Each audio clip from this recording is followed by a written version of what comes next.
Hello students, आप सभी का स्वागत है यू एग्री के ऑनलाइन लर्निंग प्लेटफॉर्म पे। यू एग्री का ऐसा प्लेटफॉर्म है जहां पे बीएससी एजी के सभी सेमेस्टर के notes, sure series, books, PDFs और अन्य सुविधाएं प्रदान की जाती हैं। ऐप को डाउनलोड करने के लिए लिंक डिस्क्रिप्शन में। तो आज हम पढ़ेंगे टिलेज एंड टिल्थ के बारे में। टिलेज को हिंदी में भूपरिष्करण भी कहते हैं। अब जानेंगे कि टिलेज कहाँ से आया, ये कौन सा वर्ड है, इसके पिता कौन है, तो वो सभी चीज़ें हम देखेंगे। तो पहले हम जानते हैं कि ये कौन सा वर्ड है। ये एंग्लो सैक्सन वर्ड है। एंग्लो सैक्सन वर्ड, जो कि इसके दो वर्ड हैं, एक है टियोलियन एंड टिलियन। टियोलियन का मतलब होता है to prepare the soil for sowing और टिलियन का मतलब होता है टू प्लाउ। अब इसके पिता कौन है टिलेज के? तो टिलेज के पिता जो हैं जेथरो टूल हैं। कौन है? जेथरो टूल। बहुत ही महान भाई साहब थे ये, बहुत ही महान। इन्होंने 1701 में एक सीड ड्रिल बनाई। क्या बनाई?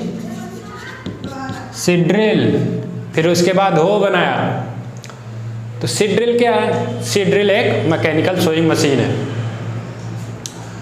फिर इन्होंने 1762 में एक बुक लिखी, फॉर सोइंग हस्बेंड्री।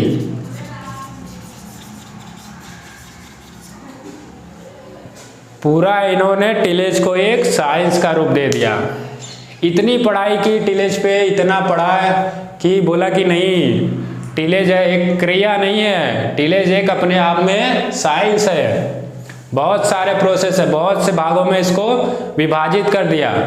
चाहे वो मिनिमम टिलेज हो, चाहे जीरो टिलेज हो, चाहे प्राइमरी टिलेज हो या सेकेंडरी टिलेज, सब पूरा खोल के रख दिया टिलेज को।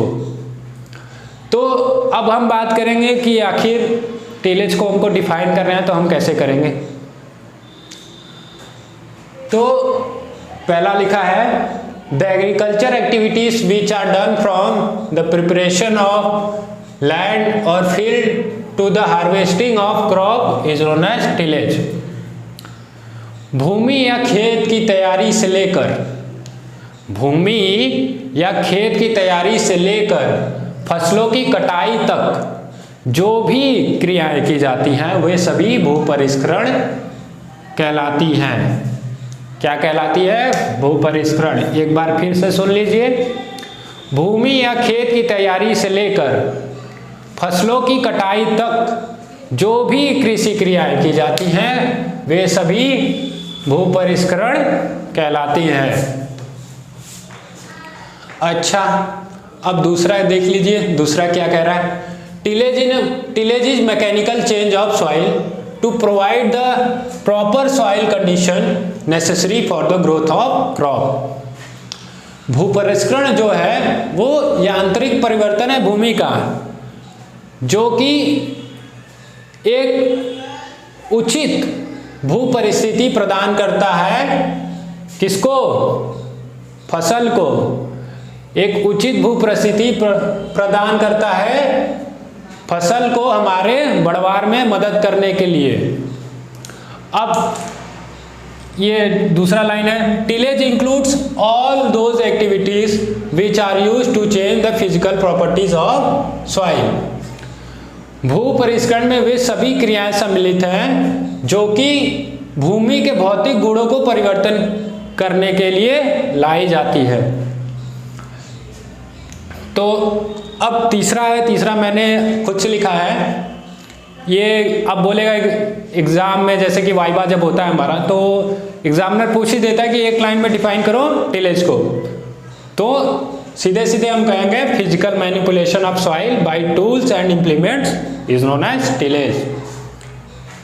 जो भी हम क्रियाएं करते हैं भूमि में, चाहे वो खेत की तैयारी होगी, जुताई होगी और बीच में खरपतवार नियंत्रण हो गया, वो सब सारे क्रियाएं टिलेज में हमारे आ जाएंगे। तो अब इसके बाद बात आता है टिल्थ की। अब टिल्थ क्या है तो वो भी जान लेते हैं। टिल्थ क्या है? Physical condition of soil after tillage. मतलब कि अब हम टिलेज कर दिए, खूब जुताई किए, खूब, तो जुताई करने के बाद जो हमारा भूमि का कण होगा वो बहुत ही भुरभुरी हो जाए, हमारी भूमि भुरभुरी हो जाएगी। तो टिलेज के बाद जब हमारे सॉइल के अंदर जो कंडीशन जो उसका है, जो सॉइल का सरफेस है वो बदल जाता है और एक नया रूप दिखता है, उसका अपीयरेंस जो होता है एक नया रूप देखने को हमको मिलता है, वही क्या कहलाता है? टिल्थ। अब बात आती है कि इसके उद्देश्य क्या हैं, तो वो हम नेक्स्ट स्लाइड में पढ़ेंगे। अब हम बात करते हैं ऑब्जेक्टिव्स ऑफ टिलेज। भू परिष्करण के क्या क्या उद्देश्य हैं उनके बारे में अब हम जानेंगे। तो पहला है to increase water holding capacity of soil. अब टिलेज करने से जल धारण क्षमता मिट्टी के हमारे कैसे बढ़ जाएगी, तो हम देखते हैं ये हमारा प्लेन सरफेस है सॉइल का और ये टिलेज की हुई ज़मीन है, जुताई की हुई ज़मीन है। जब कभी भी इस पे बारिश होगी प्लेन सरफेस पे, तो जो पानी है वो बह के निकल जाएगा और यही बारिश टिलेज की हुई ज़मीन पे होती है, तो जो वाटर हैं वो भूमि के बीच या भूमि के कड़ों के बीच रुकेंगे। जब रुकेंगे तो भूमि के गहराइयों, मिट्टी के गहराइयों तक जाएंगे, जो कि हमारे फसल के लिए, जो हमारे पेड़ के लिए या पौधों के लिए उपयोगी साबित होंगे, उनके ग्रोथ में, उनके बढ़वार में। दूसरा है टू कंट्रोल वीड्स। अब खरपतवार नियंत्रण कैसे करेंगे? अब जैसा कि है हमने रबी में किसी फसल की कटाई की है, दूसरा सीजन आते आते तक इतने खरपतवार हो जाएंगे कि मतलब पूछो नहीं, कि खाली खेत दिखा नहीं कि खरपतवार हो गए। खरपतवार को कोई भी इरिगेशन, कोई भी फर्टिलाइजर, कोई भी टिलेज नहीं चाहिए होता। ये इतने ढीठ और जंगली होते हैं कि कहीं भी उग जाएंगे। जैसे अब बात करते हैं कैसे नियंत्रण होगा। अब ये सरफेस है हमारा, इस पे खूब खरपतवार लगे हुए हैं, खूब खरपतवार लगे हुए हैं। अब जब हम टिलेज कर देंगे, जब हम जुताई कर दिए, तो ये अपरूटेड हो जाएगा। जब अपरूटेड हो जाएंगे तो सनलाइट के कांटेक्ट आने की वजह से, सनलाइट कांटेक्ट में आने की वजह से ये सूख जाएंगे। जब सूख जाएंगे तो नष्ट हो जाए, इसको हम इकट्ठा करके कहीं भी जला देंगे। तीसरा है टू डिस्ट्रॉय इंसेक्ट पेस्ट।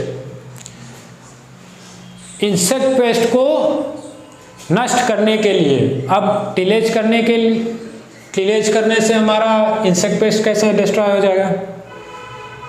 जैसा कि हम सब जानते हैं कि भूमि के अंदर, हमारे मिट्टी के अंदर कई सारे बैक्टीरिया, फंगस, उनके फंगल स्पोर्स सर्वाइव करते हैं और कई सारे इंसेक्ट्स हैं जो हमारे मिट्टी के अंदर अंडे देते हैं। अब जब हम टिलेज कर देंगे तो उनके अंडे और फंगल स्पोर्स जो हैं सनलाइट के कांटेक्ट आने से नष्ट हो जाए। तीसरा है टू इम्प्रूव सॉइल फर्टिलिटी। जितना ही सॉइल का कलर डार्क होगा उतना ही वो ऑर्गेनिक मैटर कंटेन करता है, उतना ही फर्टिलिटी उसमें होती है।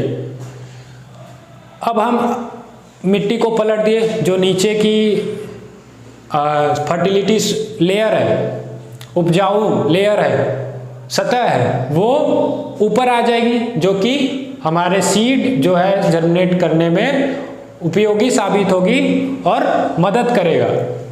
पांचवा है to increase aeration in soil.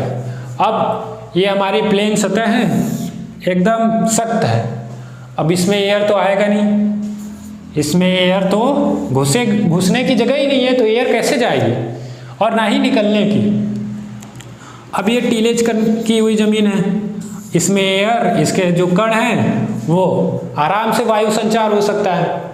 तो ये वायु संचार को बढ़ावा देने में भी मदद करता है भू परिष्करण। कौन मदद करता है? भू परिष्करण से हमें वायु संचार को बढ़ाने में मदद होता है। छठवां है to incorporate organic and other bulky manure. अब जैसा कि ये हमारा खेत है, ये हमारा कल्टीवेटेड फील्ड है। अब इसमें खाद है, खाद हमने बल्कि और गोबर की खाद जो है रखे हुए हैं, अब इसको मिलाना है।